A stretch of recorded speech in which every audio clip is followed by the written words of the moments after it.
Boa noite, pessoal. Estamos então reunidos para mais um estudo, para mais uma reunião de crescimento. E hoje então vamos fazer a segunda parte de Mateus capítulo 26. E como sempre, eu vou pedir ajuda aí do pessoal, se já tem alguém conectado com a gente. Se puder dar um ok aí sobre o áudio, se o áudio está chegando legal, para a gente poder começar o nosso estudo. Certo? Então, como eu disse, é a segunda parte. A gente está fazendo Mateus capítulo 26, né, em duas partes. A gente fez a primeira parte, que era os acontecimentos, né, que antecediam, né, a prisão, né, a prisão de Jesus. Então aqui, agora a segunda parte, a gente vai começar já a ver a traição ali um pouco antes da prisão, logo depois da traição já a prisão. E depois a gente vai ver também a acusação, né, diante do Sinédrio. E depois a negação de Pedro. Então a gente hoje vai estudar do versículo 47 até o 75. 47 e 75. Então, se já tem alguém conectado, eu peço que só dê um ok aí se está chegando o áudio legal, para a gente dar início. Amém?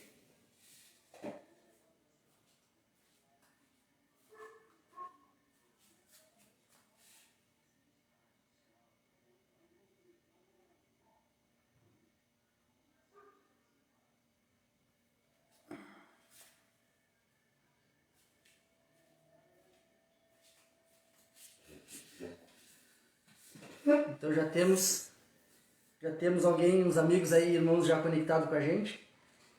Então, se puder, só bota um ok para ver se o áudio está chegando legal. Tá? Que às vezes a gente conecta e o áudio não chega bem. E aí, se o áudio não chegar, não adianta a gente começar, né? Não adianta eu estar falando aqui e a gente não ter essa comunicação direta. Então, eu só espero que alguém bote aí só um ok aí do áudio, tá? Pra gente dar início. A gente já está agora finalizando já Mateus, falta aí mais 4 capítulos, se não me falha a memória. A gente vai até o 28, então nós temos mais 2 capítulos na realidade, né? O 27 e o 28. Pra gente finalizar o Evangelho de Mateus. Já está completando aí 1 ano e meio mais ou menos que a gente vem fazendo esses estudos de versículo por versículo, né? A gente aborda às vezes um capítulo, às vezes a metade do capítulo. E paralelamente a gente aborda também Gênesis. Então, daqui mais dois capítulos a gente encerra Mateus e Gênesis a gente segue até o capítulo 50, né? Gênesis a gente está no 27, se não me falha a memória. A gente vai começar a semana que vem Gênesis 28. Então, eu vou dar mais uma olhada aí. Se tiver alguém conectado, por favor, só bota um ok se está chegando o áudio. Amém? Para a gente começar.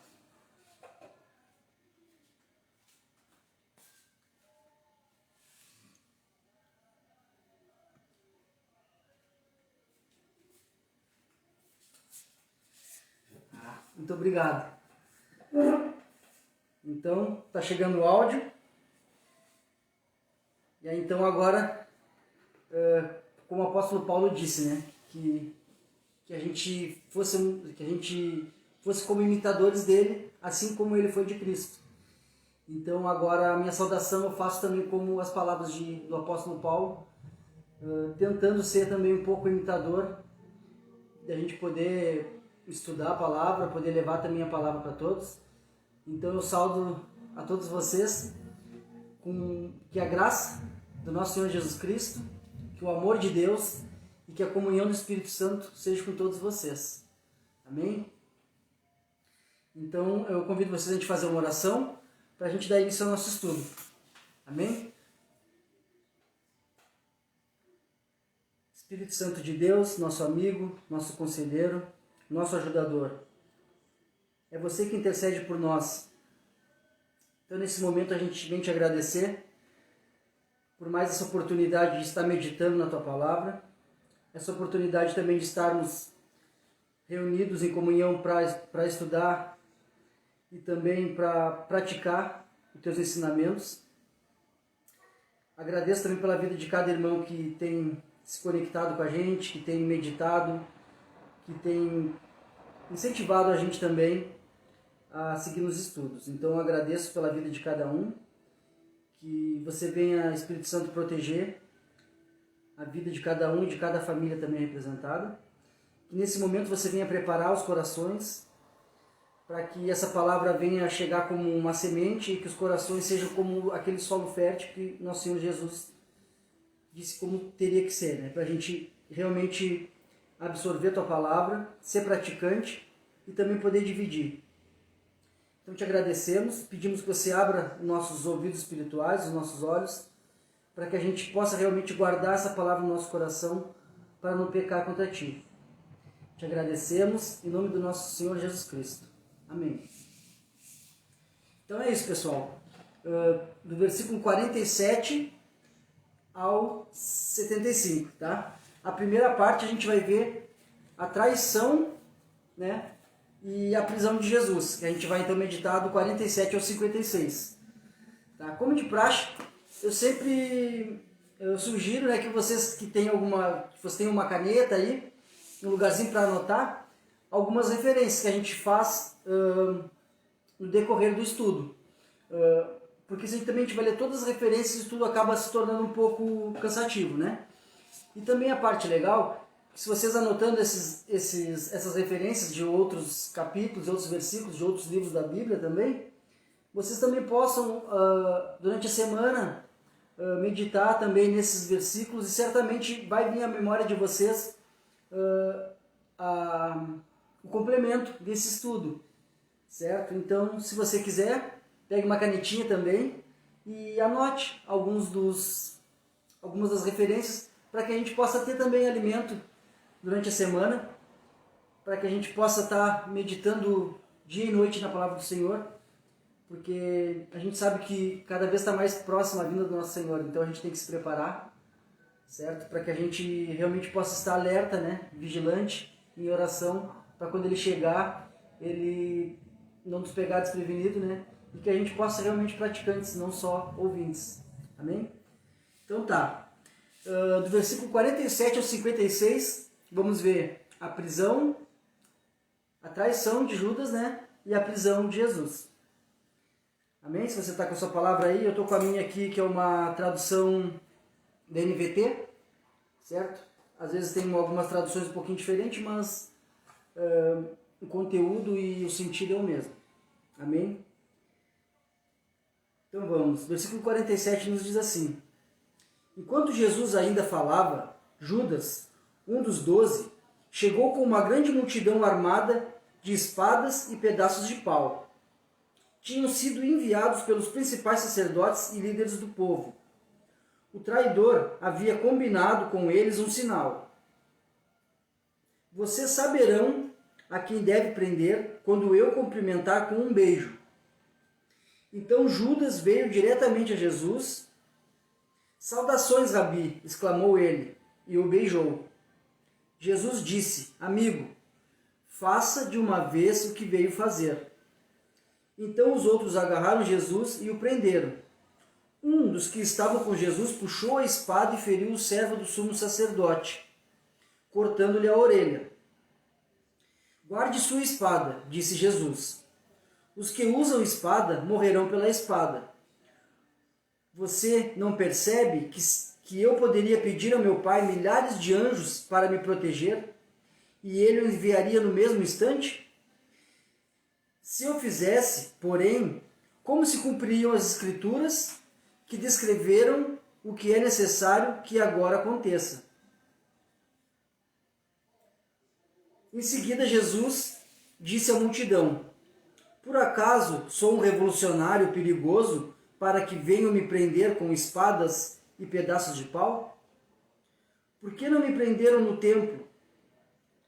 Ali estive todos os dias ensinando, mas tudo isso está acontecendo para que se cumpram as palavras dos profetas registradas nas Escrituras. Neste momento, todos os discípulos o abandonaram e fugiram. Então, como eu tinha falado, essa é a parte que a gente abordou a traição de Judas e a prisão de Jesus, né? A gente vê também, a gente pode observar que Judas também indicou Jesus, né? Não só porque ele também fosse difícil de ser reconhecido, né? Mas também para concluir, né, aquele plano de traição que ele fez nesse mesmo capítulo, lá no versículo 14 ao 16, né? Onde ele havia concordado, né, de ser o acusador formal de Jesus. Então a gente vê que nesse mesmo capítulo, né, para vocês que já estavam semana passada, lembram, que a gente meditou lá no versículo 14 e 16, quando Judas foi lá na casa dos religiosos, né, dos líderes religiosos, para fazer esse plano, né? Então a gente vê que também essa indicação, esse beijo, esse sinal também não era porque Jesus era muito difícil de reconhecer Jesus junto com os outros, né? Mas também para concluir esse plano de traição que tinha sido feito, certo? Há dias atrás, né? Aí se você pode anota aí Provérbios 27:6, certo? Provérbios 27, versículo 6 diz assim: fiéis são as feridas de um amigo, mas os beijos de um inimigo são enganosos, certo? Então a gente consegue ver essas referências também já escrita lá por Salomão, né? Falando sobre esse mesmo contexto, né, que aconteceu.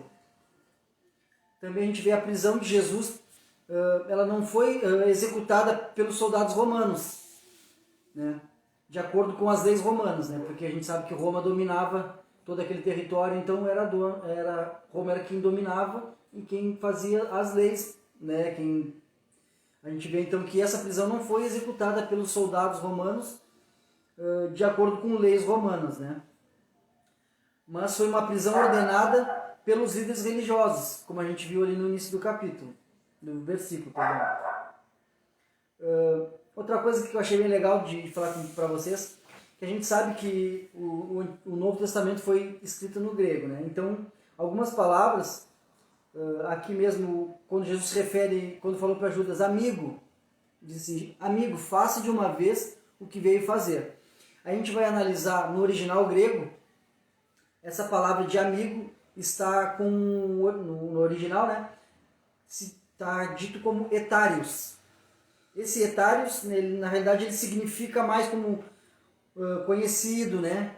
Como uma pessoa que tem um conhecimento, que tem uma ligação, né? Diferente da palavra amigo, que a gente realmente conhece, né? Original mesmo, né? Amigo, que significa aquela proximidade, aquela afeição, né? Uma palavra usual para um verdadeiro amigo. Então também é interessante a gente poder estar analisando o grego quando medita no Novo Testamento e o hebraico quando a gente medita no Antigo Testamento. Porque às vezes a tradução vai nos falar, né? É a palavra ali amigo, mas com um sentimento mais de conhecido, né? Um significado, perdão.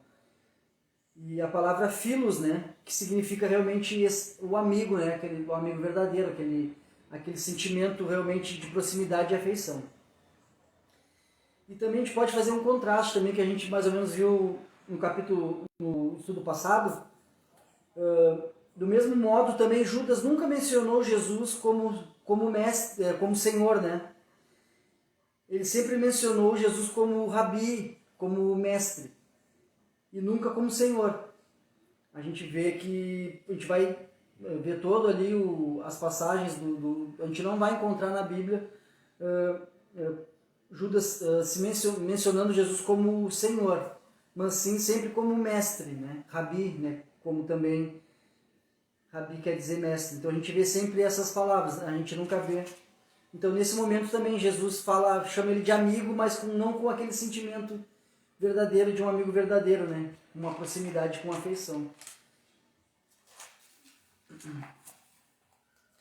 E também, se vocês puderem, anota aí, no Evangelho de João 18, do 10 ao 11. A gente consegue fazer uns paralelos também para trazer umas informações mais detalhadas aqui para vocês. A gente sabe que Mateus escreveu o seu Evangelho diretamente para os judeus, né? E João já abordou uma linguagem diferente. falando das mesmas coisas, mas porém a gente vê que lá no Evangelho de João 18, versículos 10 e 11, a gente vê que esse relato da prisão ali, que quando aqui em Mateus cita que um cortou, né, um dos que estavam com Jesus. Então, na realidade, a gente lá, meditando no Evangelho de João, a gente vê que esse que cortou a orelha do servo, do sumo sacerdote, era Simão Pedro, certo? E o nome desse servo, do sumo sacerdote, era Malco. Então, a gente consegue essas informações um pouco mais detalhadas lá no Evangelho de João. Então, que relata o que cortou a orelha foi Simão Pedro, e o que foi cortado, né? Esse soldado do sumo sacerdote se chamava Malco, né? Então a gente vê que essa ação, né, de Pedro, né, de puxar a espada e querer defender Jesus, a gente vê que na realidade o discípulo ainda não tinha, né? Não tinha entendido que Jesus tinha que morrer, né, para alcançar a vitória. E também mais Jesus demonstrou o seu perfeito compromisso com a vontade do Pai. A gente meditou também semana passada ali quando Jesus estava lá no jardim do Getsemane, né? Passando já por angústia de sabendo que foi momentos antes na realidade da prisão, mas foi a gente vê que na realidade ele pediu, né, que fosse feita a vontade de Deus. Então também a gente trouxe uma grande lição para a gente que mesmo após as nossas orações a gente tem que pedir, né? Que seja feita a vontade de Deus. Então a gente trouxe também essa lição da semana passada. Então a gente vê que ainda, mesmo Jesus tendo dito várias vezes, eu acho que 4, a gente vê no Evangelho de Mateus, 4 predições, né? 4 vezes Jesus falou para os seus discípulos que ele tinha que morrer, que ele ia ser traído. Então Jesus já vinha preparando eles há um bom tempo, né? E mesmo assim, né, quando chega a hora, a gente vê que Pedro ainda não tinha entendido, né, mesmo já tendo sido avisado várias vezes por Jesus, Pedro ainda não tinha entendido e aí tentou resolver na espada, né, na força. E aí então Jesus dá uma grande lição, né, falando que os que, como ele diz aqui, perdão, vamos ver aqui para não dizer direitinho. Jesus disse: os que usam a espada morrerão pela espada. Então Jesus na realidade não nos ensinou isso, né? Jesus nos ensinou para amar, para perdoar. Então esses foram os ensinamentos do Mestre. Então a gente tem que realmente também seguir, com a ajuda do Espírito Santo a gente vai conseguir seguir os ensinos dele, né? Então a gente vê que Jesus demonstrou um perfeito compromisso com a vontade do Pai, né? E também a gente pode frisar que seu reino não seria conquistado com espadas, mas com fé e obediência a Deus. Se a gente também quer realmente alcançar, né, seguir como Jesus nos disse, a gente tem que realmente ter obediência, né, fé e obediência a Deus. E também a gente pode ver que as batalhas espirituais, elas devem ser travadas com armas espirituais, né? E essas armas espirituais, a nossa arma espiritual, né, é a espada, né, do Espírito, que é a palavra de Deus, né? A gente vê que é dito lá em 2 Coríntios, até se você quiser anotar, 2 Coríntios 10, versículo 3, do 3 ao 6. 2 Coríntios 10, do 3 ao 6. E Hebreus 4, versículo 12, nos fala sobre essa espada, né? Sobre qual é a nossa espada realmente. A nossa espada é a Bíblia, é a palavra de Deus, é a espada de 2 gumes, que tem poder para separar, né, coisas minuciosas. Então a nossa espada, a nossa arma para a nossa batalha é a palavra de Deus. Amém? Também a gente vê que Jesus estava comprometido com o cumprimento das Escrituras, né? E mais uma vez elas mostram os decretos de Deus. A gente vê também, principalmente no Evangelho de Mateus, Jesus a todo momento citando o Antigo Testamento, principalmente para os líderes religiosos, né? Quando ele foi tentado também no deserto. Então a gente vê que Jesus realmente conhecia o Antigo Testamento, a palavra de Deus. Então a gente vê que ele estava sempre comprometido e quando ele tinha que usar alguma defesa, ou provar para as pessoas que eles estavam errados, ou mostrar o caminho para as pessoas, Jesus citava os profetas, citava o Antigo Testamento. Então isso também nos incentiva a estar cada vez mais meditando na palavra, meditando, sabendo que realmente o Antigo Testamento também é a palavra de Deus, né? Diferentemente de que muitas pessoas, aí, muitos hereges dizem que a palavra de Deus é só o Novo Testamento, só a partir de Jesus, não. Todo o Antigo e o Novo Testamento são a palavra de Deus. Então a gente tem que estar realmente meditando, né? Sem cessar sempre na palavra. Então a gente vê que Jesus estava comprometido, né? Com as Escrituras. E mostra os decretos de Deus. O Antigo Testamento também mostra os decretos que Deus já tinha dito como seria através dos profetas, e tudo foi se cumprindo, né? A palavra de Deus sempre vai se cumprir. Amém? E o plano, né? O plano dos líderes religiosos, ele havia sido predito nas Escrituras dos profetas. Então aqui eu vou também falar aqui umas referências para vocês anotarem aí, tá? Para que vocês também possam entender quando Jesus fala essas frases aqui, falando que deveria se cumprir a palavra de Deus, né? Que ele deveria ser preso, deveria acontecer tudo aquilo ali. Então a gente vê que já estava predito nas Escrituras. Então tu anota aí para você meditar depois. Salmos 22, Isaías 53, e Zacarias 12, versículo 13. Tá? E essas menções aqui do Antigo Testamento vai nos mostrar os decretos de Deus para que esse plano também acontecesse, né? Então a gente sabe que tudo é da vontade de Deus, tudo acontece porque Deus permite, né? Então aí você anota então para você, se você quiser meditar depois sobre essa parte. Então Salmos 22, Isaías 53 e Zacarias 12, versículo 13. E aqui quando fala aqui no finzinho dessa parte, da primeira parte agora do nosso estudo, fala que todos os discípulos o abandonaram e fugiram. Então se a gente lembrar como foi semana passada o fim, o que antecipou o nosso estudo de agora, então podemos dizer que foi horas antes, né? Então a gente pode salientar que algumas horas antes, lá no versículo 35, né, os discípulos haviam afirmado que preferiam morrer do que negar Jesus, do que negar o seu Senhor. Então a gente vê horas antes, todos estavam dispostos realmente a morrer por Jesus e não negar Ele. Mas como a gente estava recém salientando, a palavra de Deus, ela é feita, Deus decreta e ela se cumpre. Então a nossa alegria é isso, saber que a vontade de Deus vai ser sempre feita e sempre soberana em nossas vidas.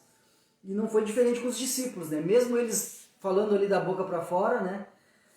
Porque eles falaram, não, principalmente Pedro, né? Que a gente vai ressaltar depois ali a negação de Pedro, porque também Pedro foi o primeiro a dizer, não, Senhor, mesmo que todos te neguem, eu não vou te negar. E Jesus mesmo salientou que ele seria quem realmente negaria 3 vezes ele, né? Então, por que eu digo isso para vocês? Que a palavra de Deus se cumpriu também através da vida dos discípulos, nessa parte quando eles abandonaram Jesus. Em Zacarias 13, versículo 7, principalmente ali a parte B do versículo, né? Vamos ser que a gente separa em 3 partes, mas pode meditar em todo o versículo, tá? Zacarias 13, 7.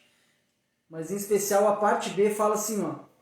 Fira o pastor e as ovelhas serão dispersadas. Estava ligado realmente a esse ato, a essa parte de quando fosse ferido, né?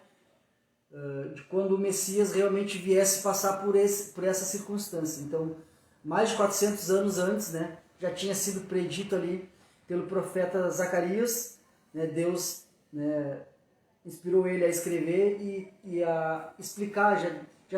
Se o povo realmente estivesse meditando diretamente na palavra, já estariam preparados para o que veio acontecer. É a mesma coisa que está acontecendo agora.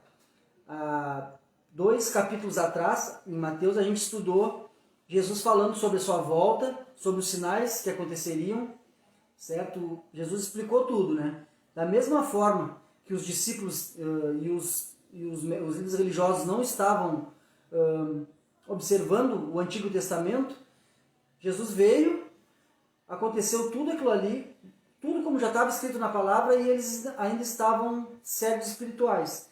Infelizmente a gente vê isso hoje. Agora no Novo Testamento, pouco antes de Jesus morrer, ele explicou tudo para nós, como seria a sua vinda, né, para finalizar o seu plano, né, de salvação. Explicou os sinais. Então a gente fez o capítulo 40 de Deus, foram os 2 capítulos anteriores que antecedeu esse, Jesus explicando que não vinha se tornar como aquelas pessoas que naquela época estavam tão cegas espirituais que não reconheceram, né, Jesus como o verdadeiro Messias. Se já vinha todo o Antigo Testamento apontando para Jesus, né?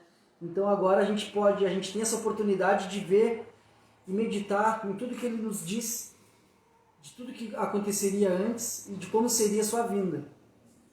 Então vamos meditar e vamos nos preparar porque a chegada está próxima. Amém. Que venha o mais rápido possível, nosso Mestre. Então, segunda parte, pessoal, vamos meditar dos 57 ao 68, que já é Jesus, né, diante do Sinédrio, né? Acusação, né? Acusação que estavam acusando Jesus. Então, Jesus diante do Sinédrio, dos 57 ao 68. Julgamento de Jesus, né? Acusação.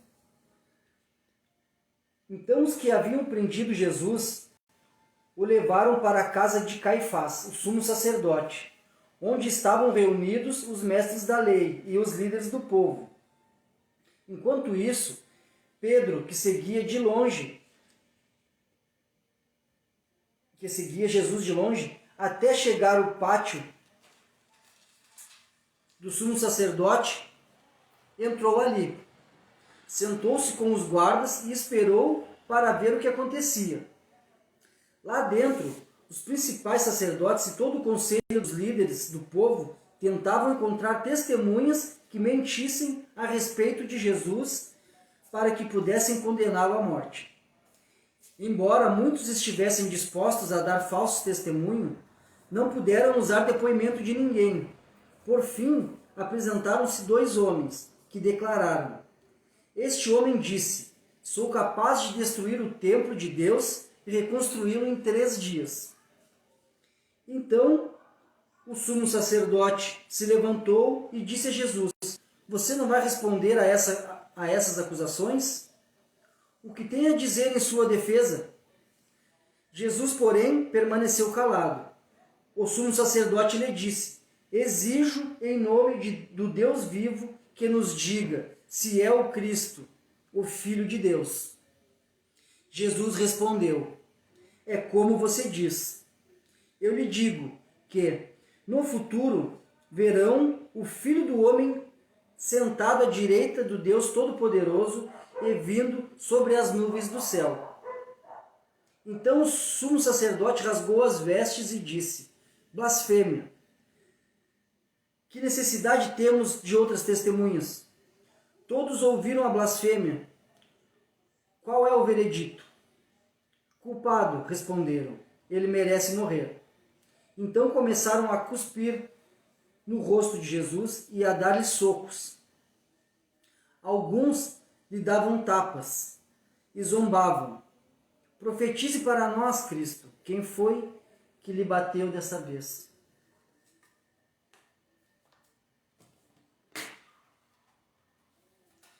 Então, como eu disse, pessoal, aqui nos retrata de Jesus diante do Sinédrio, né? Para vocês que não sabem, o Sinédrio se referia ao tribunal judaico, né? O local ou Supremo Tribunal Eclesiástico. Era o conselho dos judeus, né? Que era centrado lá em Jerusalém. Então, a gente vê que é o tribunal judaico local, certo? O conselho dos judeus ali, o tribunal eclesiástico. Esse que é o Sinédrio, certo? Só para a gente fazer também a gente entender que as leis, né, os romanos tinham em última instância o controle de todos os processos judiciais, né? mas permitiu que seus súditos, nesse caso os judeus, né, tivessem alguma liberdade para julgar seus próprios casos. Mas uma sentença de morte exigia a aprovação dos romanos, né? E a gente vê também o número inacreditável de irregularidades do processo, né? A gente vê que é uma extrema evidência da ansiedade, né, dos líderes religiosos, né, de condenar Jesus. Então a gente vê várias coisas aqui irregular, né, realmente para um processo verdadeiro, né? A gente vê que na realidade foi muitas irregularidades, realmente, se a gente fosse ver como um processo judicial, né, verdadeiro, né? E quando a gente vê ali que Jesus afirma que destruiria o templo e em 3 dias o levantaria, a gente sabe ali que Jesus estava se referindo ao templo de Deus, o seu corpo, né? Estava se referindo ao seu corpo e não ao edifício, né? Ao templo, às paredes do templo, certo? Então também a gente sabe que nós também somos igreja, nós somos o templo do Espírito Santo, certo? A gente sabe que a gente tem os templos feitos de pedras, que a gente se reúne para adorar a Deus, para ter comunhão, para estudar da palavra, mas também a gente sabe que a gente também tem compromisso de ser a igreja. Então a gente tem que também realmente estar servindo, dando exemplos com a nossa vida. Não adianta a gente só falar e não dar exemplos, né? Então a gente vai estar fazendo um desserviço, né? Então a gente tem que realmente saber que somos templos, nosso corpo é templo do Espírito Santo, a gente é a igreja de Deus também. Então Jesus também estava se referindo ao seu corpo, e não às paredes do templo, né? E também a gente vai ver que, ironicamente, os líderes religiosos estavam prestes a destruir o corpo de Jesus, né? E exatamente como ele predisse, em 3 dias depois ele ressuscitaria dos mortos. Então foi realmente bem como Jesus falou, né? Ele falou que em 3 dias ele levantaria de novo. Então não eram as paredes, né, paredes físicas do templo, mas aquele templo sagrado de Deus, a presença de Deus viva na terra, como homem, 100% homem, 100% Deus, né, Jesus. Então ele, mesmo eles tendo ferido o seu corpo físico, em 3 dias ele se levantou de novo, como ele tinha dito ali. Então, ironicamente, isso aconteceu ali depois que os líderes religiosos né, mataram ele, né, feriram seu corpo, mas 3 dias depois ele ressuscitou da morte. Amém? Também como toda a palavra, como a palavra de Deus já tinha predito, né? E também a gente vê que quando Jesus usa a expressão ali, quando eles falam, então você é o Filho de Deus, você é o Messias, então Jesus diz assim, é você que diz, você é que dizes. A gente viu também isso semana passada, quando o Judas fala, não sou eu que vou lhe trair. E aí então, meio que dizendo, não sou eu que vou lhe trair, Senhor. Senhor não, né, que eles tratavam como rabi. E aí então Jesus usou essa mesma expressão, você é que dizes. Quando se usava essa expressão, a gente vê que se jogava a responsabilidade de volta para quem havia feito a pergunta. Então, a mesma coisa, eu fazer uma pergunta para você e você me responder. É você que diz, você está realmente dizendo, é bem como está dizendo, vai ser assim. Então, ele estava jogando a responsabilidade de volta para quem havia feito a pergunta. Então, nesse ponto, a gente vê que Jesus confessou abertamente a sua realeza, né? Ao dizer que era o Filho do Homem, né? O Messias, né? Ele afirmou ser o Messias e seus ouvintes estavam conscientes disso. Nesse momento, né, ele falou abertamente que era realmente o Filho de Deus. E nesse momento também todos que estavam ali, todos os ouvintes estavam conscientes, né? Ouviram da boca dele que realmente ele era o Filho de Deus. E também a gente sabe que o Mestre, né, Jesus sabia que essa declaração o levaria à morte, né? E também, ironicamente, ele seria executado por dizer a verdade. Então, a gente vê o tamanho, né, do plano, como foi e como deveria acontecer as coisas, né? Tudo pela vontade de Deus. Para que hoje eu e você tivesse salvação da nossa alma através desse sacrifício perfeito que Jesus fez, certo?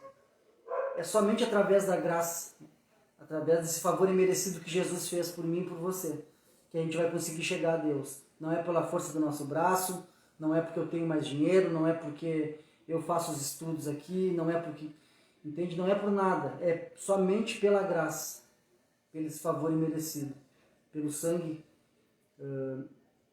o sangue puro, né, precioso, sem pecados, que nos lavou, né, dos nossos delitos com Deus. Então Jesus também afirmou que no futuro verão o Filho do Homem sentado à direita do Deus Todo-Poderoso e vindo sobre as nuvens. E aí mais uma vez aqui eu vou dar duas referências, né, se vocês quiserem anotar para meditar depois, sobre essas menções. Né? Quando Jesus fala, no futuro verão o Filho do Homem sentado à direita do Deus Todo-Poderoso e vindo sobre as nuvens. Né? Então essa foi a frase que fez, né, com que fez que Jesus fosse acusado de blasfêmia. Mas, como eu disse para vocês, se eles também estivessem meditando verdadeiramente, buscando estudar o Antigo Testamento, eles viriam que lá, Daniel 7, versículos 13 e 14, Salmos 110, 1. Então, se você anotar e meditar depois em Daniel, capítulo 7, versículo 13 e 14, e Salmos 110, 1, vocês vão ver essas palavras que Jesus falou, já dita há muitos anos atrás pelos profetas, né, inspirados por Deus. Deus sempre nos dá o caminho, Deus dá a direção para a gente seguir. E essa direção está aqui, é na palavra de Deus. A gente só vai conseguir realmente cumprir a vontade de Deus se a gente estiver meditando, né? Claro, com a ajuda do Espírito Santo, estiver meditando e praticando a palavra. Então é somente pela graça. Então aqui eu trouxe também uma aplicação para a gente meditar, assim, para a gente se pôr também, trazer para os nossos dias, fazer uma aplicaçãozinha, certo? Então a gente vendo, né, o conselho lá, os líderes religiosos, né, tendo que decidir se realmente Jesus era o Filho de Deus ou não era. Claro que a gente sabe que eles estavam cegos espirituais e eles queriam realmente matar Jesus de qualquer custo, né? Já não é de agora, era desde quando Jesus começou a fazer os milagres, certo? Então, assim como os membros do conselho, nós também devemos decidir se Jesus disse uma blasfêmia ou uma verdade. Né? Então, no teu coração, tu acredita realmente que Deus é o Filho, que Jesus é o Filho de Deus? Ou ele estava falando uma blasfêmia, assim como os líderes religiosos disseram que era? Então, assim como os membros do conselho, nós também devemos decidir, né? Assim como eles decidiram, não, é mentira, é uma blasfêmia, nós também devemos decidir. Jesus é realmente o Filho de Deus. Eu sei disso, eu creio com tudo, com todas as minhas forças, todo o meu espírito, meu coração.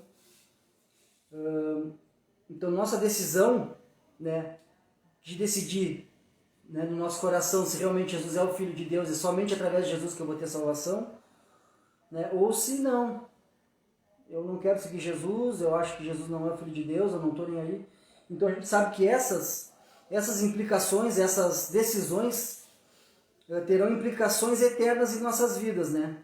Positivas ou negativas. Como a gente sempre diz, Deus nos fez para ser eternos, basta nós decidirmos se vamos querer uma eternidade com Deus ou uma eternidade sem Deus. Uma eternidade na luz ou uma eternidade na escuridão, onde tem pranto, ranger de dentes e fogo, aquele fogo que não apaga nunca. Então, quando tu vê falar em fogo que nunca apaga, é aquele fogo lá, tá? Então, assim, ó, pronto, você também confessou, você também sabe que Jesus realmente é o Filho de Deus e que somente através de Jesus a gente vai ter salvação. Então, a gente fazendo essa confissão, fazendo essa decisão na nossa vida, para validar isso, a gente deve seguir as suas ordens, seguir o que ele nos pediu para fazer, né? Então não adianta também a gente só confessar e não praticar. Por quê? Jesus mesmo disse. E aí a gente seria comparado, né, a casa que é edificada sobre a rocha ou sobre as casas que são edificadas sobre a areia. Porque não adianta também eu falar da minha boca, né, e não praticar, não fazer o que realmente que Jesus disse. Então, ou seremos casa sobre rocha, se praticarmos, ou se só ouvir, confessar e não praticar, seremos aquela casa sobre areia, né? Veio a chuva, veio o vento, né? Você sabe, né? E desmanchou a casa, né? Ou também podemos nos comparar às sementes, né? Se realmente a gente praticar o que Jesus pediu, a gente praticar a palavra de Deus, seremos aquelas sementes no solo fértil, aquela semente que caiu em solo fértil e deu os frutos. Se não, seremos comparados àquelas sementes que caíram à beira do caminho, que caíram sobre os espinhos, que caíram sobre as rochas. Então a gente vai ser aquelas sementes que não dão frutos. Então o nosso arrependimento, a nossa decisão, o nosso confessar que Jesus é o Filho de Deus e que somente através de Cristo eu tenho salvação, também depende da nossa fé, da nossa obediência e de praticarmos realmente a palavra de Deus, para não sermos só ouvintes e sermos praticantes. Amém? Então agora, estamos chegando na terceira e última parte, que vai nos falar sobre a negação de Pedro, né? Pedro nega conhecer Jesus, que está do versículo 69 ao 75. Então agora a gente vai finalizar a terceira parte e a última parte do capítulo 27, que a gente dividiu em dois. Amém? Então tá, Pedro nega Jesus. Enquanto isso, Pedro estava sentado do lado de fora no pátio. Uma criada foi até ele e disse: "Você é um dos que estavam com Jesus, o Galileu." Mas Pedro o negou diante de todos. "Não sei do que você está falando", disse. Mais tarde, junto ao portão, outra criada ouviu e disse aos que estavam ali: "Este homem estava com Jesus de Nazaré." Novamente Pedro negou, dessa vez com juramento: "Nem mesmo conheço esse homem", disse ele. Pouco depois, alguns outros estavam ali presentes. Vieram a Pedro e disseram: "Você deve ser um deles, percebemos pelo seu sotaque galileu." Pedro jurou: "Que eu seja amaldiçoado se estiver mentindo. Não conheço esse homem." Imediatamente o galo cantou. Então Pedro se lembrou das palavras de Jesus: "Antes que o galo cante, você me negará 3 vezes." E saiu dali chorando amargamente.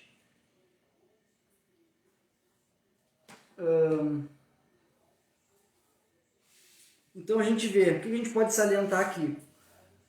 Lá no versículo 35 desse mesmo capítulo, a gente vê que Pedro, né, insistiu, né? Quando Jesus disse que... Jesus citou o Antigo Testamento e falou, né, que Deus ferirá o pastor e as ovelhas do rebanho se dispersarão.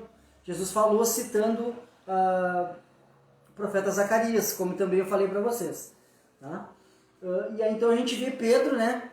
Primeiramente, Pedro prontamente era ele que, né, tomava a decisão, ele que falava às vezes meio que o que vinha na cabeça, né? Ele tinha aquele jeitão dele meio que impulsivo, né? Mas também a gente vê que ele era um homem corajoso, ele era um homem que realmente amava Jesus. Mesmo nessa parte, ele negando, né? A gente pode dizer, pô, mas Pedro negou. Mas é porque também a palavra de Deus tinha que se cumprir, então também foi cumprida através dessas negações de Pedro. Certo? Então, por que também a gente pode salientar Pedro aqui? Porque também Pedro foi o que primeiro falou assim: "Não, pode ser que todos aqui, Senhor, te neguem, mas eu não vou te negar." Então a gente vê que logo depois, e aí Jesus diz para ele: "Não, Pedro, te digo mais, antes que o galo cante, vai me negar 3 vezes ainda. E ele, não, Senhor, não vou te negar. Né? Ele voltou a falar, né? Não vou te negar, não. E aí então a gente vê que essas 3 negações, né, de Pedro, elas estão registradas em todos os 4 evangelhos. Então, todos os 4 evangélicos estão, os 4 livros aqui que falam sobre as boas novas também de Jesus, Mateus, Lucas, Marcos e João, todos os 4 falam sobre essa passagem, sobre essa negação de Pedro. Todos eles enfatizaram, né, registraram essa passagem. E também a gente vê pelo fato, né, esse fato de todos terem registrado esse incidente, mostra o quanto ficou profundamente marcado na mente da igreja primitiva. Né? Ela permaneceu como um testemunho tanto da fragilidade da força humana, quanto da grandeza da misericórdia de Deus. Vê como Deus sempre usa as circunstâncias, as situações, para nos dar lições, para que a gente venha aprender, para que a gente não venha também cair, né, nessas armadilhas, né? Então aqui a gente vê, ficou muito marcado na igreja, na mente, né, daquele pessoal que formava a igreja primitiva, ficou muito marcado esse fato, né? E permaneceu como um testemunho, né, tanto da fragilidade humana, porque também como ser humano ele teve as falhas e ele negou, mas também a gente pode ver a grandeza da misericórdia de Deus, porque Deus foi misericordioso com ele. Mesmo ele tendo negado e falando, eu juro, e que Deus me amaldiçoe, então a gente vê a fragilidade humana e também a gente vê a grande misericórdia de Deus. Então a gente sempre vai saber que sempre alguma parte da Bíblia, alguma frase, alguma palavra, alguma passagem vai nos trazer uma lição para a nossa vida, para o hoje, para o amanhã, ou para o que aconteceu antes. Então a gente vai ler e vai ver, pô, não era para ter agido desse jeito, olha que como Jesus está mandando fazer. Então a importância realmente da gente estar sempre meditando, buscando na palavra de Deus as respostas, com a ajuda do Espírito Santo, né? Por isso é importante a gente sempre também orar e pedir direção antes. Também a gente vai salientar aqui que Pedro negou Jesus de 3 maneiras. Essas 3 negações tiveram 3 formas diferentes, né? Na primeira, a gente vê que ele agiu de um modo confuso, né? Tentando desviar a atenção de sua pessoa e já mudando de assunto. Na segunda, ele jurou que não conhecia Jesus. E na terceira, finalmente ali, ele praguejou, né? E diante de todos jurou não conhecer Jesus. Que ele até falou, né? Ele disse assim, que eu seja amaldiçoado se eu estiver mentindo. Eu não conheço esse homem. Então, como a gente vê ali, a fragilidade humana e a misericórdia de Deus. Então, mesmo ele fazendo todas essas coisas, Deus teve misericórdia, né? E a gente pode aprender também, para a gente também não vir também cair nos mesmos erros.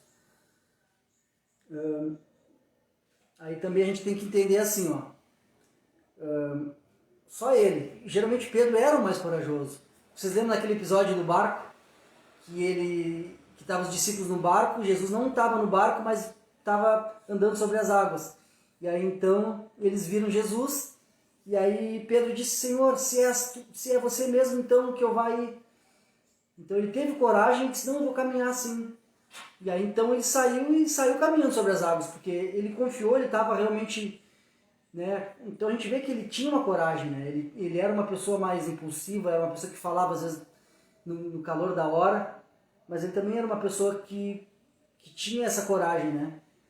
Claro que depois a gente sabe que depois de uns metros ele prestou atenção nos ventos, né? Nas ondas, tirou o foco de Jesus e já começou a afundar. Então, para nós também serve essa passagem lá, para que a gente venha estar sempre focado, olhando para Jesus e buscando todas as nossas respostas, buscando a nossa força em Cristo. Certo? Então, também a gente vê que Pedro demonstrou coragem, né? Com a sua presença neste ambiente hostil, né? Era um ambiente ali que estava só os soldados, eram os soldados, né, do sumo sacerdote. Era um ambiente de um tribunal, né? Então a gente vê que somente ele teve coragem de ir lá atrás. E aí então, de repente, por medo também, por estar numa situação de um tribunal, né, de estar com pessoas que representavam ali a lei, né, dos judeus, seria também políticos, assim podemos trazer para os dias de hoje, né? Então ele demonstrou coragem por estar também naquele ambiente ali. Mas a gente vê que quando a sua própria segurança, né, ficou ameaçada, ele negou, né, mostra a fragilidade humana. Então também a gente não pode tirar os méritos, né? Mesmo a gente sabe, ele negou, negou, mas a gente sabe que só ele realmente teve coragem de entrar lá no pátio, né, de entrar num ambiente tão hostil, que era um ambiente que era voltado para as decisões ali judiciais, e certamente se ele fosse reconhecido como, né, como que estava junto com Jesus, ele seria preso. E ali também a gente vê, quando eles falam no sotaque galileu, a gente vê que todos os discípulos de Jesus eram galileus, menos Judas, menos o que traiu. Do contrário, todos os outros discípulos, todos os outros 11 discípulos eram galileus. Somente Judas o Iscariote não era. Tá? Agora que eu trouxe mais uma aplicaçãozinha para a gente também colocar agora, né, na nossa vida, que a gente possa aplicar um pouco desse aprendizado de Pedro, desse aprendizado que nós também tivemos com as atitudes de Pedro, né? Então, assim, uma aplicação, né? Muitas vezes, os cristãos que negam Jesus começam a fazê-lo sutilmente. Vê se vocês conseguem entender o pensamento dessa aplicação. Muitas vezes, os cristãos que negam Jesus começam a fazê-lo sutilmente, né? Fingindo não conhecê-lo, né? Ou quando surgem as oportunidades para discutir questões religiosas, se afastam, ou fingem não conhecer as respostas, né? E a gente vê que basta apenas mais um pouco, né, de pressão e eles podem realmente ser induzidos a negar o seu relacionamento com Cristo. A gente consegue aplicar muito isso hoje em dia também em um ambiente de trabalho, principalmente em um ambiente de faculdade, de escola, também se tratando com os jovens, porque a gente sabe que os jovens têm que estar meditando, que o jovem é o presente da igreja, certo? Não é só o futuro é as crianças, mas os jovens são quem realmente é a força, né? E aí então, se um jovem não está sendo alimentado com a palavra, se o jovem tá mais preocupado com entretenimento, ou só com louvor, só com entretenimento em si, né? Esse jovem vai chegar numa faculdade, diante dos seus amigos novos, vai chegar num ambiente diferente, e aí de repente se fala, um professor lá levanta uma questão lá sobre Jesus, sobre religião, e aí então a gente vai conseguir entender essa aplicação. Então por isso muitos negam, às vezes começam a fazer negando sutilmente. Então vão fingir que não conhecem, né, num ambiente de trabalho, num ambiente de escola, principalmente no ambiente de faculdade. A gente sabe que tem hoje em dia uma grande pressão quanto às pessoas que realmente são cristãos. A gente sabe que os cristãos são os mais perseguidos de todo o mundo. Então não é diferente. Hoje, mesmo a gente vivendo num país que tem essa liberdade da gente falar, não é diferente, porque a maioria dos jovens, a gente pode ter certeza que, vou chutar aí, 70% dos jovens de faculdade não leem a palavra. E isso que eu estou jogando bem, pode-se dizer que muito mais, tá? Mas vou ser bonzinho aqui. Não leiam a palavra, não frequentam, não buscam praticar também. Então, de repente, chega um cristão, um jovem de uma igreja, que não está sendo alimentado da palavra como tem que ser, não está se alimentando, não está meditando, ou também não está chegando pelos líderes, né? Não está sendo alimentado, esse jovem vai chegar numa universidade e quando se toca num assunto, ele não vai estar preparado fisicamente, nem espiritualmente, porque está se alimentando de leite. Então, tem que se alimentar da palavra do Evangelho, simplesmente Evangelho. Não tem que ter essas coisas que a gente vê hoje em dia aí, né, dos pregadores aplicando teorias e coisas em cima da palavra. Não, tem que ser a palavra pura e simples, é isso que vai nos trazer o alimento espiritual para as horas difíceis. E aí, então, quando chega um jovem mal alimentado numa universidade, que chegou a oportunidade de tocar num assunto sobre Jesus, sobre religião, vai fingir que não conhece, né? Vai também se afastar ou vai dizer que não sabe da resposta. E aí então começa a negar, como a gente falou aqui no início, vai começar a negar sutilmente, começa a negar. Não nega, não, eu não conheço Jesus, mas começa assim. Então por isso a importância da gente estar realmente se alimentando da palavra, porque é isso que vai nos fortalecer para a hora ruim, ou para a hora boa, quando Jesus voltar. Vai chegar os falsos profetas antes, como Jesus muito salientou, a gente vai saber, não, Jesus nos disse que quando aparecesse essas coisas não era para me seguir. Então isso vai também nos manter preparados para a hora da vinda de Cristo, né? Então, mais uma vez, a gente tem que salientar. Somente a palavra, somente o Evangelho, simples e puro. Somente. Nada de teorias em cima da palavra. Isso aí é de serviço. Certamente esses jovens, né, essas pessoas que se alimentam de leite, na hora que tiver que fazer uma força, vão fraquejar. E aí, então a gente tem que saber também, a gente tem essa responsabilidade. Não tem que jogar só a responsabilidade nos líderes da igreja, nem só nos pastores. A gente também, como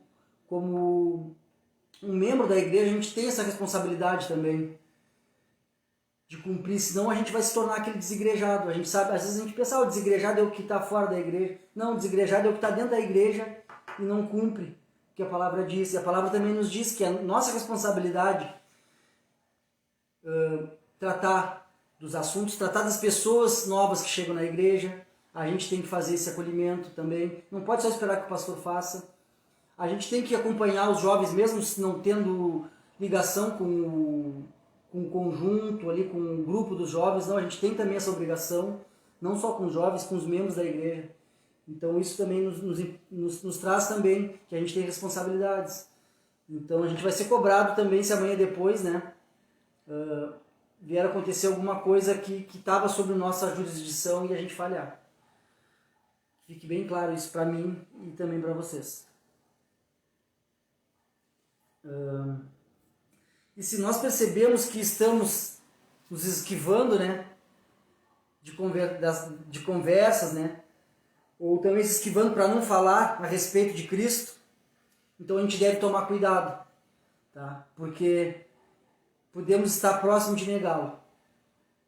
Se tu te relembrar aí que há um tempo atrás aí tu teve a oportunidade de falar de Jesus para uma pessoa diz, tô passando por tal coisa, e aí tu teria a oportunidade de falar para aquela pessoa sobre Jesus, tu teria a oportunidade de falar que essa pessoa vai ter um descanso em Jesus, que essa pessoa tem que buscar a palavra. Então também a gente entende, Jesus disse que a gente deveria ficar tranquilo, porque o Espírito Santo botaria a palavra nas nossas bocas quando tivéssemos que falar, certo? Mas se a gente não ler, não meditar na palavra, o que eu vou falar para uma pessoa que me vem com um problema e me retrata um problema? Estou passando um problema com a minha família, estou passando um problema no meu trabalho, o que eu devo fazer? Meu amigo, se tu te alimenta de novelas, se tu te alimenta de filmes, não que não seja errado as pessoas olharem outras coisas, mas o nosso alimento é a palavra. O que tu vai falar para a pessoa, se tu é uma pessoa que vê mais televisão, ou se é uma pessoa que tu lê outras coisas, não lê a palavra, tu vai falar o que tu está lendo. né? Então a gente tem que realmente estar meditando, buscando a palavra, porque senão quando chegar perto, né, tipo, tu vai ter que ter uma palavra para falar para essa pessoa. Que palavra o Espírito Santo vai botar na tua boca se tu não está lendo, não está meditando? Certo? Então também a gente tem esse compromisso como membro, como corpo de Cristo, porque somos corpo de Cristo. Cada pessoa é um micro-organismo no corpo de Cristo. Somos. Certo? Então a gente tem esse compromisso também de estar mostrando que somos corpo para as outras pessoas. E se em algum momento a gente já pensou, pô, eu podia ter falado isso, né? Ou me esquivei, ouvi as pessoas falando sobre a palavra e eu me esquivei, não quis falar. Então isso é um sinal de atento, que a gente esteja atento sobre isso, porque podemos estar próximo de negá-lo. A gente não sabe amanhã depois como é que vai ser no nosso país, de repente vem uma perseguição, né? Ou a gente se muda para algum outro país e quando vê tem uma perseguição, e aí vem os caras aí, tipo, e dizem, ou tu nega Jesus ou tu morre. E aí se a gente não estiver preparado, não estiver meditando, não estiver buscando esse alimento, a gente vai dizer que vai ser que nem Pedro. Não, eu não conheço Jesus. E aí na hora, vamos salvar nosso corpo físico. Mas e aí, a nossa alma, que é eterna? Jesus disse que aquele que negasse ele, né, diante dos homens, ele também negaria lá diante de Deus. Mas ele também falou que aquele que dissesse, falasse dele, né, ele também falaria lá para Deus, esse aqui também é dos nossos, esse é dos meus. Então que a gente também pegue essa passagem aqui e a gente venha aprender com esse erro de Pedro também, que a gente venha se manter vigilante, se manter meditando na palavra, para que na hora ruim ou na hora boa a gente tenha as palavras da salvação, que é as palavras de Deus do Antigo e Novo Testamento, para falar para as pessoas, ou para que a gente venha suportar algum tipo de perseguição, ou alguma coisa que a gente não venha negar, com a ajuda do Espírito Santo, é claro, por nossa força, nada. Então, para finalizar, só para a gente pegar o contexto aqui, convidar você a abrir 2 Timóteo, 2 Timóteo 2, 2:12.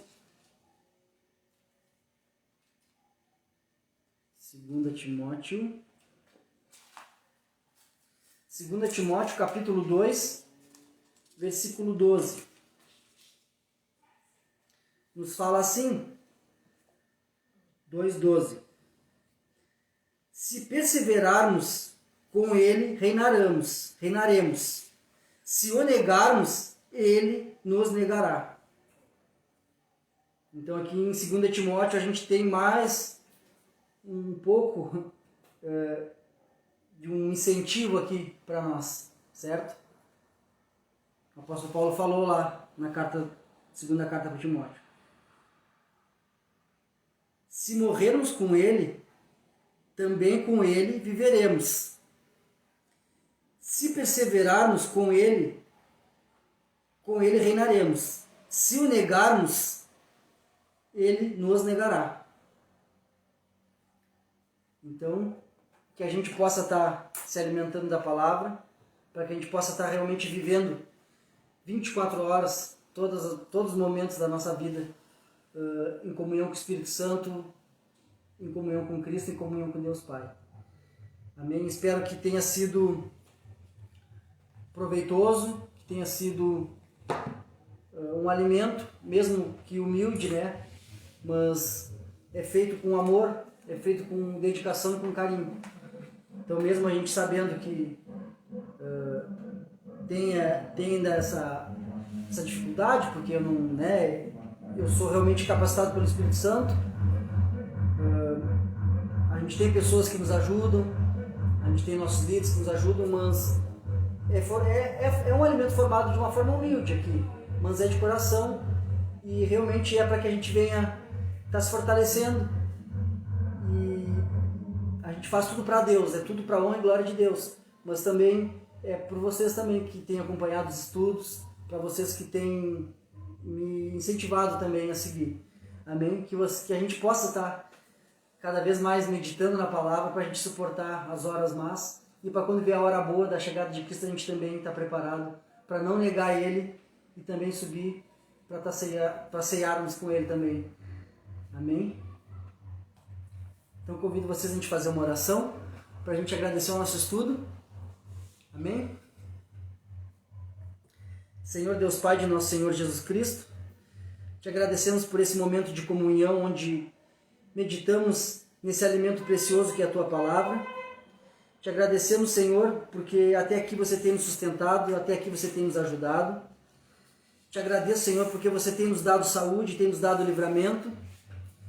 Pedimos que você possa enviar os seus anjos, venha nos proteger, nós, nossa saúde, nossa família, né? Com os teus anjos, né? Nos ajudando, nos fortalecendo. Que possamos estar realmente protegidos, né? Contra tudo que vem acontecendo. E se caso também viermos passar por alguns momentos difíceis, que a gente possa estar descansando em Ti e sabermos que tudo acontece de Sua vontade. A Sua suprema vontade sempre vai ser superior. Então te agradecemos por tudo que tem acontecido conosco. Te agradecemos pelas pessoas que têm meditado, que têm estudado com a gente, que você venha também acrescentar mais pessoas, mais ceifeiros também para estar fazendo também a mesma coisa, que as pessoas também possam estar estudando a palavra e também possam estar dividindo com seus familiares, com seus amigos.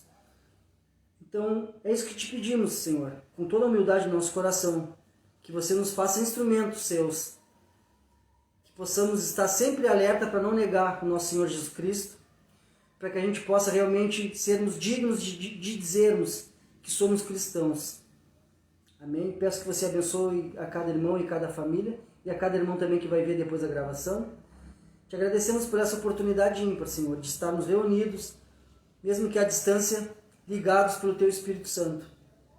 Que a gente possa ter um final de semana abençoado, e não só um final de semana, Senhor, que a nossa vida possa ser realmente sempre abençoada e conduzida pelo Teu Espírito Santo, até a nossa ida ou até a sua vinda.